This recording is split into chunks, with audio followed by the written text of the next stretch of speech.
Voy a dar pase a nuestro segundo expositor.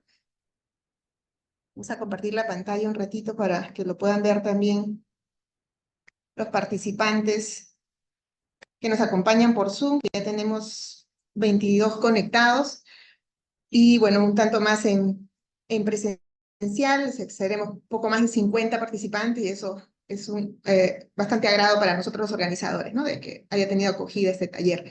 Bien, quiero dar inicio, invitar al siguiente expositor, al licenciado Víctor Moquillaza Alcántara. Él es magíster en informática biomédica y actualmente es estudiante de doctorado en Ciencias de la Salud por la Universidad Nacional Mayor de San Marcos. Es editor asociado de la Revista Internacional de Salud Materno-Fetal y además editor científico de la revista médica Revanguardia.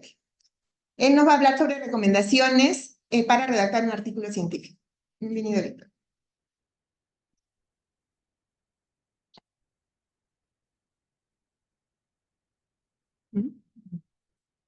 Sí.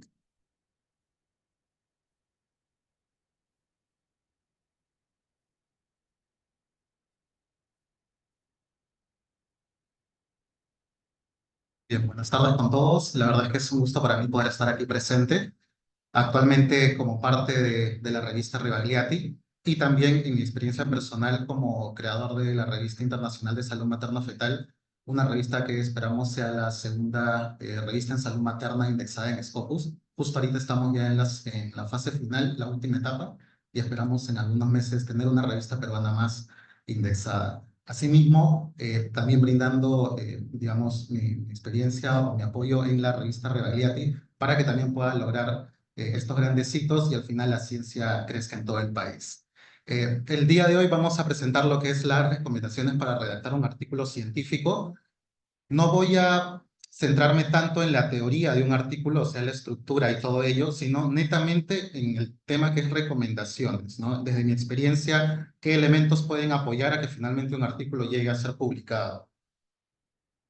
Antes de iniciar, siempre, al menos una práctica bastante común que vengo realizando es que una vez que tenemos los resultados, hemos terminado la recolección de datos y el análisis, viene la etapa de redactar el artículo como tal.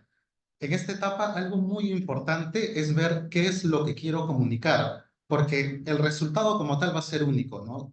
Por ejemplo, si quiero ver si A se asocia con B y encuentro una asociación, el resultado es tal cual, pero esa asociación tiene que comunicar algo, ¿no? Lo voy a abordar desde el punto de vista clínico, lo voy a abordar desde el punto de vista de salud pública, si es que el Estado requiere generar algunas intervenciones.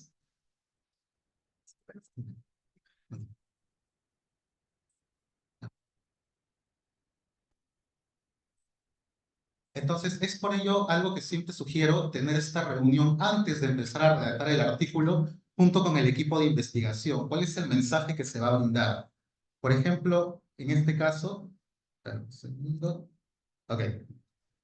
Esta fue la experiencia de hace ya 2 años realmente, un estudio que hicimos respecto al análisis de la prevalencia o proporción de cesáreas, pero lo hicimos muy estratificado, tanto por sistemas de salud, pueden ver MINSA, eSalud y clínicas privadas, y dentro de cada uno todavía lo subdividimos en centros, posta, centros, hospital, y en el caso de que se requiere instituto, para un poco ver cómo era la variación. El resultado era muy claro respecto a que el sector privado había una mucha mayor proporción de cesáreas y ese era el resultado crudo, por así decirlo.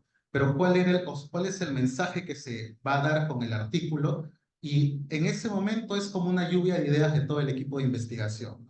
Si es que hay una mayor cantidad, obviamente no necesariamente van a ser por aspectos externos a los clínicos, sino conversar qué aspectos clínicos podrían favorecer a ello. Podría darse, por ejemplo, que en el sector privado pueden haber mejores métodos diagnósticos que finalmente lleven a que se tome una decisión clínica de llevar a la cesárea. Claro que también hay motivos extraclínicos, que no necesariamente es por el profesional de salud, sino también por el mismo paciente, que a veces por X motivos puede requerirlo. Y finalmente, siempre es importante mencionar dentro de un artículo que, digamos, cómo se podría resolver el problema, cómo aportaría esta información a la literatura. En este caso, para este tema, había mucha literatura que abordaba la necesidad de supervisión. Obviamente, para hacer una supervisión de si se requería o no, es importante tener la información disponible. Lamentablemente, en el Perú aún mucha información es en papel y se espera que con el avance de la historia clínica, al menos en salud, sí es otra la historia, pero en MINSA, digamos que aún falta, hay una gran brecha por avanzar. Ahora, ya yendo a la redacción como tal, lo primero que siempre sugiero es que no esperen la perfección en el primer borrador. Me pasa a mí y creo que le pasa a muchos investigadores que quizás tienen mucha más experiencia incluso, que al momento de tener la idea de redactar algo, siempre surge esta duda de qué voy a poner, ¿no? O sea, cómo empiezo a redactar y se quedan con la hoja en blanco del Word por un largo tiempo sin saber cómo empezar a redactarlo. Siempre mi sugerencia es, empieza a redactar lo que tienes en mente. O sea, no necesariamente eso primero que redactes es lo que se va a publicar. Entonces, tengan esta opción de simplemente, quiero redactar una idea, empiezo a redactarla como tal y ya en el camino se va a ver la perfección. Luego van a haber otras personas que lo revisen, el equipo de investigación se va a reunir y eso va a mejorar. También acá ha habido un error de redacción, buscar un espacio cómodo, ¿ok? Faltaron dos letras, pero siempre es bueno tener un espacio y un tiempo para poder dar este momento de redacción. Yo recuerdo cuando tuve una pasantía en el INS en el 2016, hace muchos años, recuerdo que los editores de la revista El INS siempre decían, cuando escribas, acompáñate de tu droga legal favorita, ¿no? O sea, tanto un chocolatito, una copa de vino, algo que te motive al menos por una hora a poder redactar sin ningún problema. Y obviamente el momento de redacción no debe ser un momento donde haya mucho estrés, ¿no?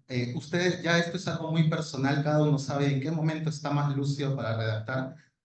Por ejemplo, de modo muy personal, para mí es mucho más cómodo por las noches, ya no tengo actividad, simplemente me dedico a redactar hasta que quizás me dé un poco de sueño y ya acaba el día, ¿no? Pero cada uno tiene que tener un espacio. No puede ser, por ejemplo, entre consultas, voy a avanzar un poquito en la redacción, no, porque eso va a hacer que se puedan cometer más fallas, ¿no? Y como digo al final, al inicio, redactar lo que estás pensando. El primer borrador va a tener muchos errores, pero es el primer gran paso. Ya de ahí avanza solito.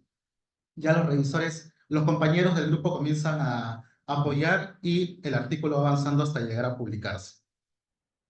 Ya una vez que se empieza a redactar, ya digamos, tengo mi espacio, tengo mi tiempo, empiezo a dar mis ideas, es bueno darle una estructura. Si bien es cierto, cada revista tiene su normativa interna, por ejemplo, la revista médica Rebagliati tiene su instrucción para los autores, y ojo, todas las revistas lo tienen.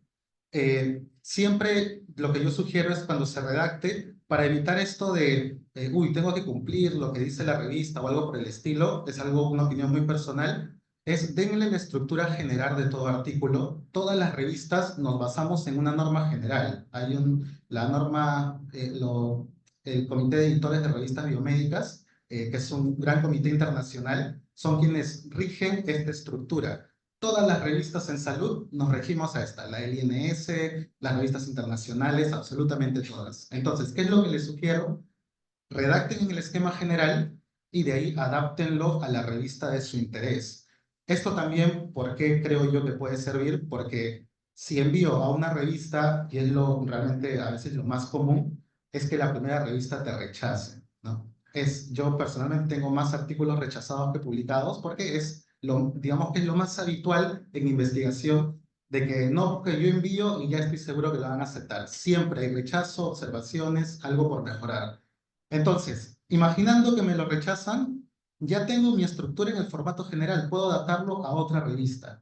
Pero adaptarlo de un formato de una revista a otra revista, a veces ahí sí hay mucha variación. Mejor es ir del general hacia revistas en particular. Ahora, tal como mencionaba la doctora que me precedía, la mirada, digamos que acá hay dos narrativas, ¿no? La mirada científica es siempre buscar la mejor evidencia posible. En este caso, y aprovechando también la pregunta que se hizo, sabemos de que ahorita Scopus es la base de datos más reconocida, quizás junto con Web of Science, dentro de Perú, ¿no? Tal como ya lo comentaron, si yo quiero saber a dónde publicar, Scopus tiene un portal que se llama el Simago Journal Rank, que básicamente es una lista que está muy bien diseñada, porque ahí ustedes van a entrar por categoría. Por ejemplo, si su especialidad es oncología, filtran oncología y solo van a quedar las de oncología. Si quiero filtrar Latinoamérica, solo le quedan las de Latinoamérica, o de algún continente en particular. Entonces, está muy bien diseñado para hacer búsqueda de revistas. Ahora, iré a la otra narrativa, ¿no? Que es el apoyo institucional. Habrán escuchado la revista Anales de la Facultad de Medicina, que está nutrida principalmente por la Facultad de Medicina de San Marcos. Igual la revista de la Universidad Ricardo Palma está nutrida en gran cantidad por su universidad, quien publica ahí.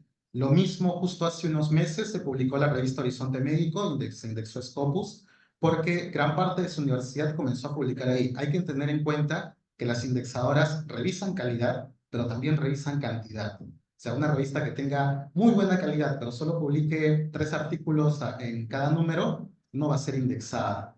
Entonces, aquí viene la otra narrativa, y es que siempre es bueno también apoyar a su institución, ¿no? La forma en la cual la revista médica Revaliati se indexe Scopus es principalmente que tenga artículos.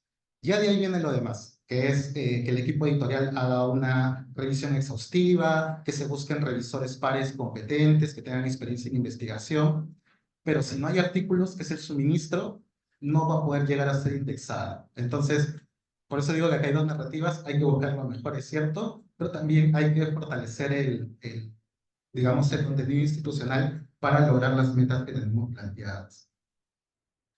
Otra sugerencia es pensar en el lector. Usualmente cuando uno redacta, piensa en sí mismo. Yo creo que esto me pasa mucho a mí, ¿no? Yo siempre que termino de redactar y se la muestro a otra persona, la otra persona muchas veces no me entiende, ¿no? Me dice, ¿qué quisiste decir acá? No logro descifrar cuál era el mensaje que querías dar. Y esto tiene que ver mucho con, al momento de redactar, pensar en que el lector me vaya a entender. Ahora, hay dos formas ciertamente de redactar. eh, y digamos que si lo clasificamos según el tipo de revista.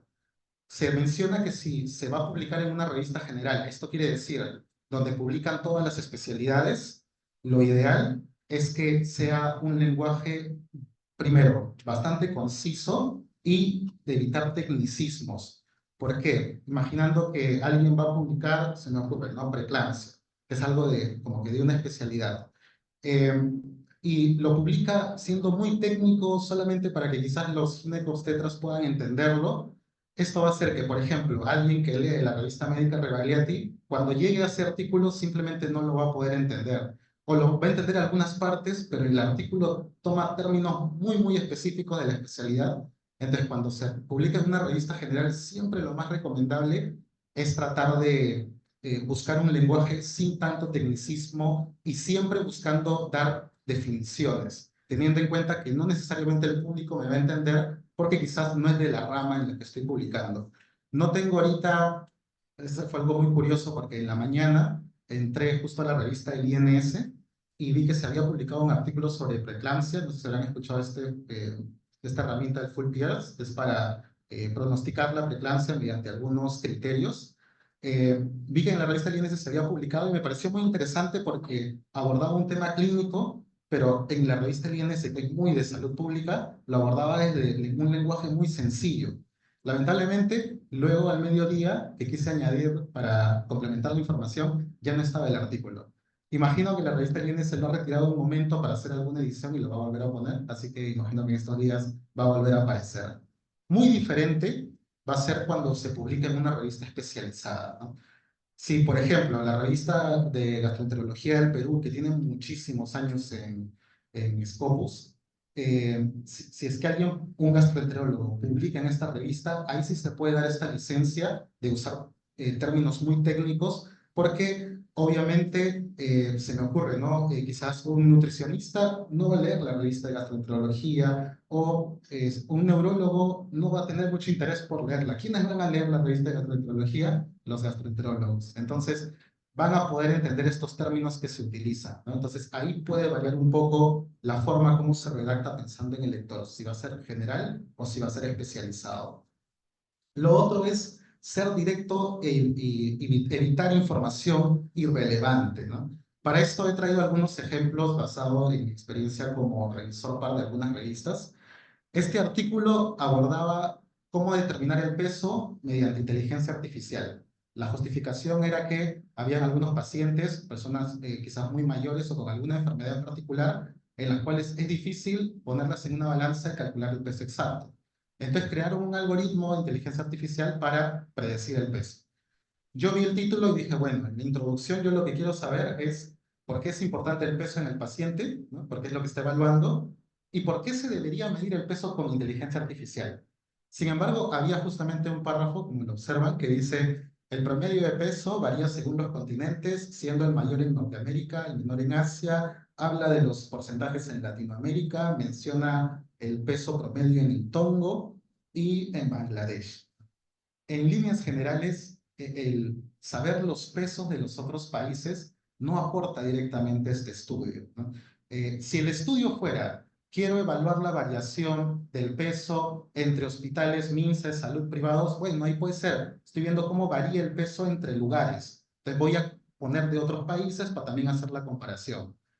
Pero si el estudio está enfocado en ver cómo el peso se puede predecir con inteligencia artificial, realmente ahí el colocar esta información no aporta de mucho, ¿no? Es por eso que ahí le había puesto el comentario de que realmente esta información no debería estar en la introducción.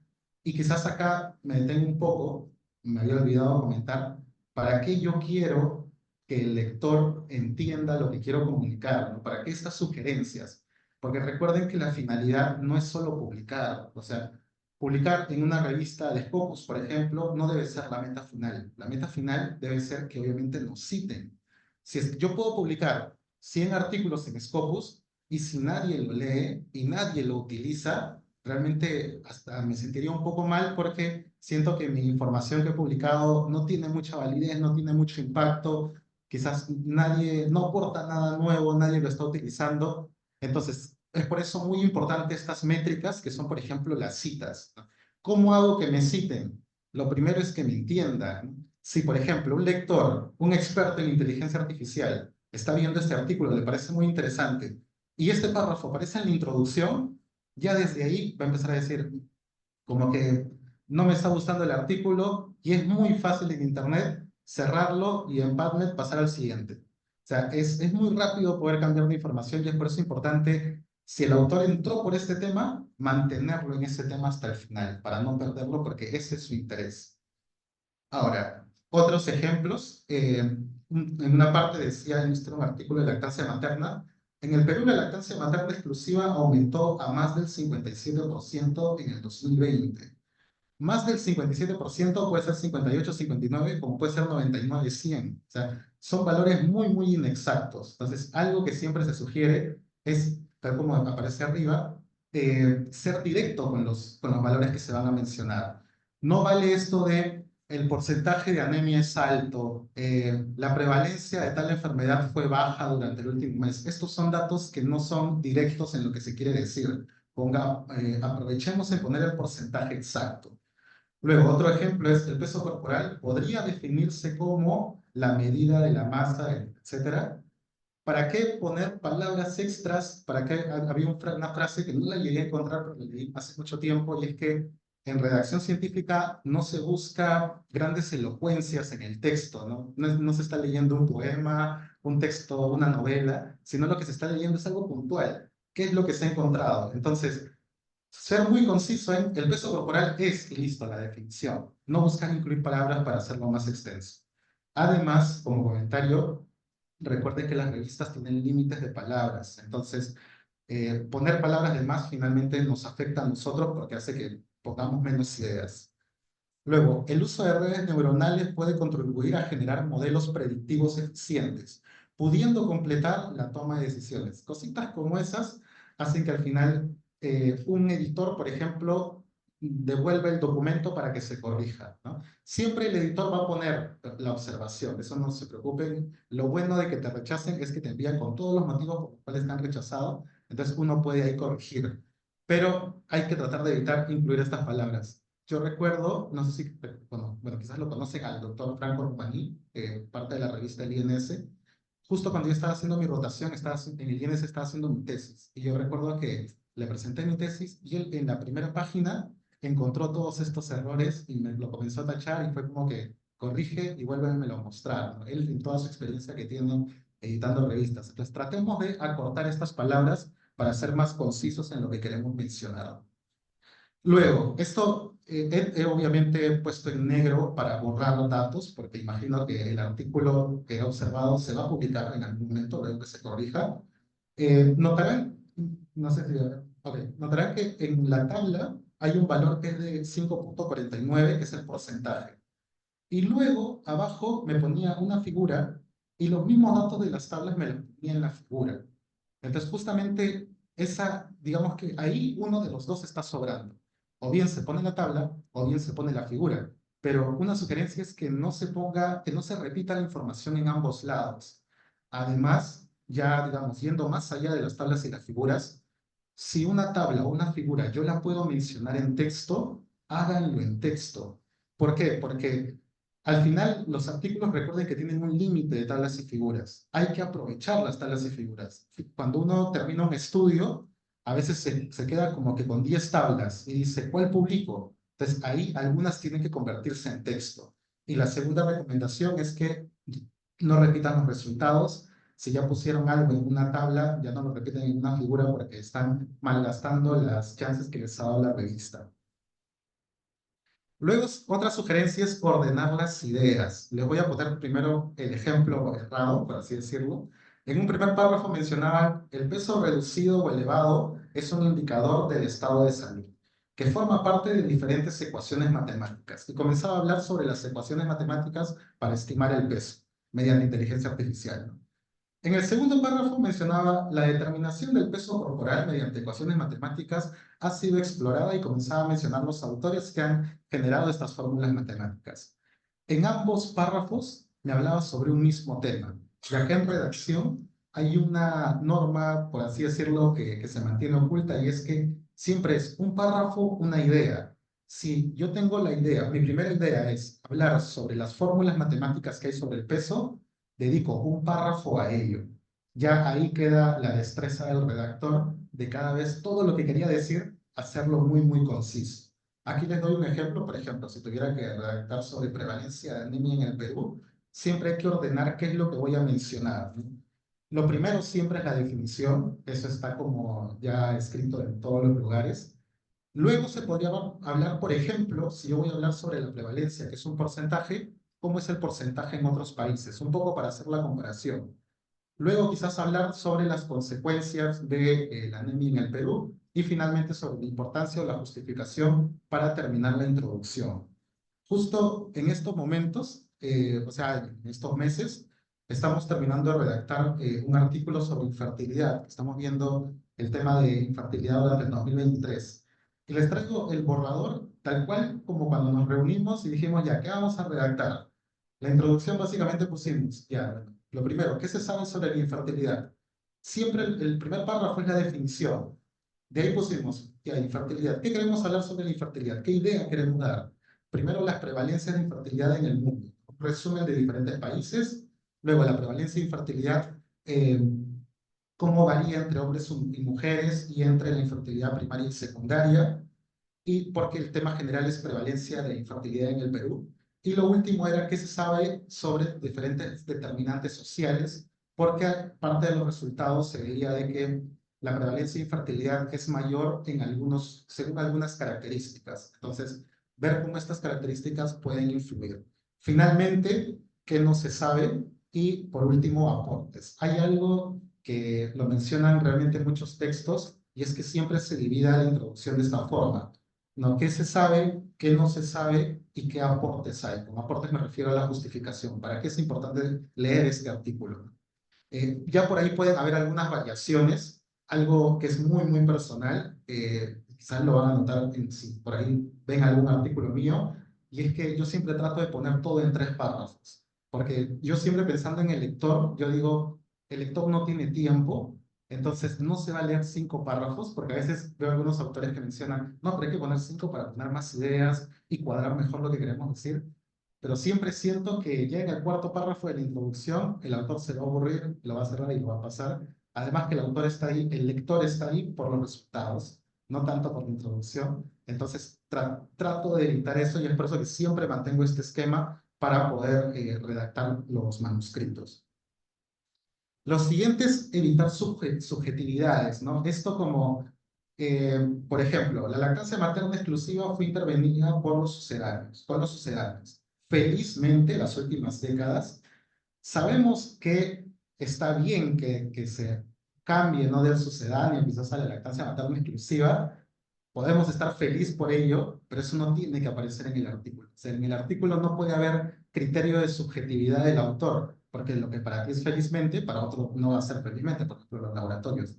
Entonces, va a haber ahí, digamos, información muy, no sesgada, pero que al ser subjetiva no necesariamente todos la van a compartir. Otra forma de este tipo de redacción es, por ejemplo, en el Perú se describen factores negativos a la adherencia. No hay factores negativos y positivos, simplemente hay factores que en algunos casos, por ejemplo, el grado de instrucción, en algunos casos aumentan la probabilidad de un evento y en otros casos reducen la probabilidad de un evento. Entonces, no necesariamente, no le pongamos una etiqueta a una característica como que ya es negativo o es positivo, eso va a variar, depende del estudio. Pongamos, se describen factores que se adhieren a la adherencia, simplemente, evitar esa subjetividad. Y acá notarán que, por ejemplo, con todas estas sugerencias, vamos a entrar a lo que dice el meme, que es, después de revisarlo, va a quedar así, que es, después de un texto muy extenso, van a ver cómo con todas estas sugerencias se resume a muy, muy chiquito. Ahí no lo he llegado a encontrar, pero hay una cita que siempre pone el doctor César Cabezas, quizás han escuchado mucho de él. Muchas gracias. Y es que a menor número de palabras que se utilicen en un manuscrito, bueno, se ha mostrado que hay una mayor cantidad de citas.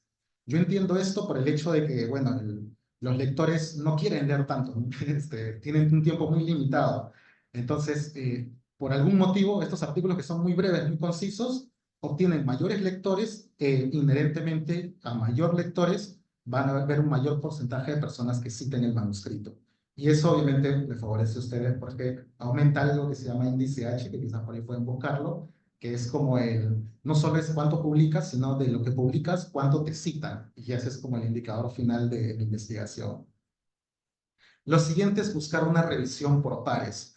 Y acá es una sugerencia, ojo, esta es una búsqueda antes de enviarlo a la revista.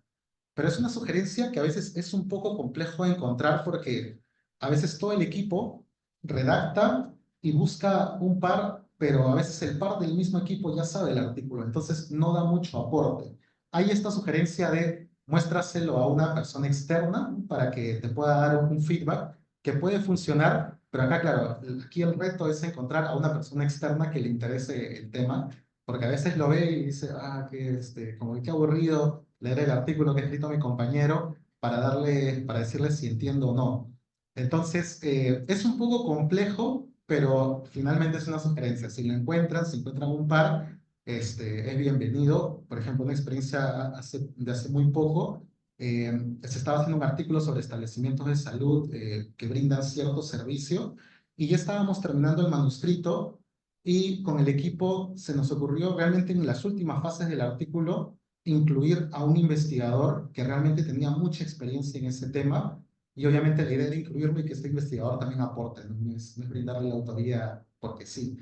Y la verdad es que el aporte que dio él, no habiendo visto nunca el artículo y viéndolo por primera vez, dio tantos aportes que incluso ha generado, en este caso que hago el análisis, que yo tenga que rehacer el análisis porque dio muchos puntos que en su experiencia faltaban mencionar.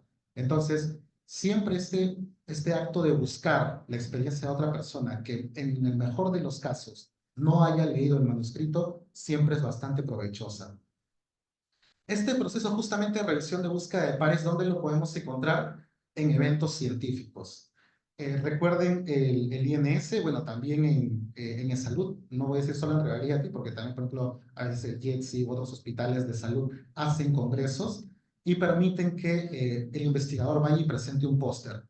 A mi parecer, esta sí es quizás la mejor forma de que un par te dé una observación, porque cuando uno presenta un póster, lo habitual es que haya un espacio para que uno esté acostado del póster y vengan como de los investigadores y vayan evaluando, y ahí se genera mucha conversación, mucho feedback de qué es lo que hay que mejorar.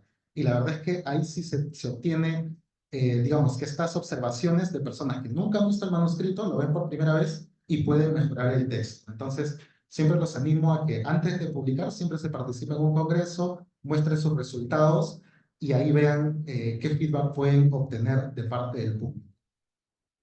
Otro y algo muy importante que a veces se habla muy poquito es que piensen en el editor.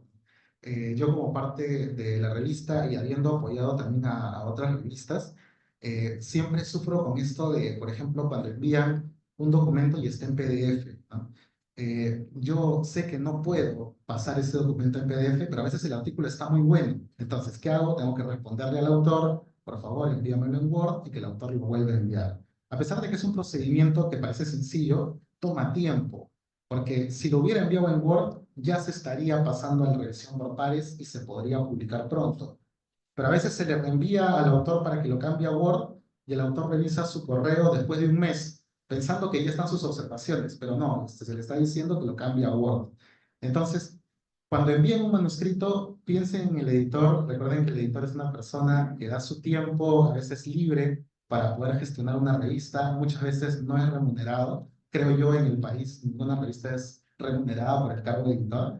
Así que hay que facilitarle un poquito a esos puntos a los editores para que puedan gestionar mejor su proceso de edición. Lo primero es no enviar documentos en PDF. El artículo siempre tiene que ir en Word porque tiene que ser editable. El revisor que va a revisar su artículo va a editar en el Word que ustedes han enviado. A veces solo envían observaciones, pero creo yo que el buen revisor es aquel que no solo te da tus observaciones, sino también te da tu Word ahí todo manchado con todas las correcciones que se deben hacer, porque ahí puntualmente sabes dónde tienes que hacer las mejoras. Segundo, no envíen las tablas como imágenes, porque recuerden que la tabla como ustedes la envían, tal cual no va a aparecer en el PDF publicado. Esa tabla pasa por un proceso de diseño y el que lo diseña la tabla tiene que tener la tabla no en imagen, sino en Word para poder hacer los cambios. Quizás, por ejemplo, la revista médica Rivalidad, que usa mucho el color azul y el guinda o el parecido al guinda, y digamos que con estos colores es que edita todos sus manuscritos para mantener un mismo tono de color. Si ustedes envían su imagen en blanco y negro, su tabla, perdón, en formato imagen en blanco y negro, hacen una mayor carga para el proceso editorial. Si el diseñador quiere hacerlo rápido, va a tener que él crear la tabla nuevamente desde cero y poder darle los colores y todo ello. Entonces siempre envíenlo, por favor, en formato de Word también. Y enviar todos los documentos que soliciten. Les va a pasar como autores, quizás en un futuro quizás también le pase como editores o revisores, y es que a veces envían los documentos y falta algo, ¿no? Por ejemplo, hace poco envié a una revista que me pedía como 7 documentos firmados y me faltó uno. Y por ese uno pasaron como 2 meses que la revista me respondió para decirme, disculpe autor, le faltó este documento. O sea, y finalmente, como les digo, es tiempo perdido porque uno ya espera que en ese tiempo el artículo sea revisado y a veces se demora solo porque faltó un documento y bueno, tengo que hacerlo y recién ahí empieza el proceso editorial. Entonces, siempre lean bien las normas para los autores, qué documentos les piden y envíen todos a la revista. Recuerden que la primera persona que recibe todo usualmente no es un investigador, a veces es una persona que se dedica más al tema administrativo y que básicamente dice, aquí me pidieron 8 requisitos, este autor me ha enviado 7, se los respondo. O sea, no tiene esa flexibilidad de decir, uy, no, el artículo está muy interesante, voy a pasarlo a revisión y a la par le voy a decir que me vaya enviando para acelerar. No, son temas administrativos, no se procede, simplemente se detiene y se solicita que se envíe el documento faltante. Ahí he dejado un enlace, espero que quizás después le puedan pasar por PDF, para que puedan acceder al manuscrito, pero era un manuscrito que menciona justamente sugerencias por cada sección, ¿no? En el título, tal como les mencioné, es que sea breve y explicativo. Quizás yo le añadiría que sea interesante. No he traído en este caso ejemplos, pero habrán notado que incluso hay títulos como pregunta, ¿no? Había un estudio que se hizo hace mucho, que lo hice con un compañero de la universidad, y era sobre el tema de las publicaciones duplicadas. Y el título del artículo era literalmente publicación duplicada con signo de pregunta, ¿no? Ese tipo de títulos, debo decir que no son los más comunes. Usualmente uso el esquema tradicional, que es incluir las variables, incluir la población, el año, pero a veces también incluir esa modificación puede hacer que al lector le llame la atención. Recuerden que el lector, ustedes han sido lectores para hacer búsqueda, y ustedes ponen, por ejemplo, en PubMed o en Scopus para hacer una búsqueda y les salen muchos artículos. Ahí es una competencia de cómo hacer que el lector le haga clic a mi artículo y lo lea. Una forma es justamente el título, por eso llamar la atención con el título del manuscrito.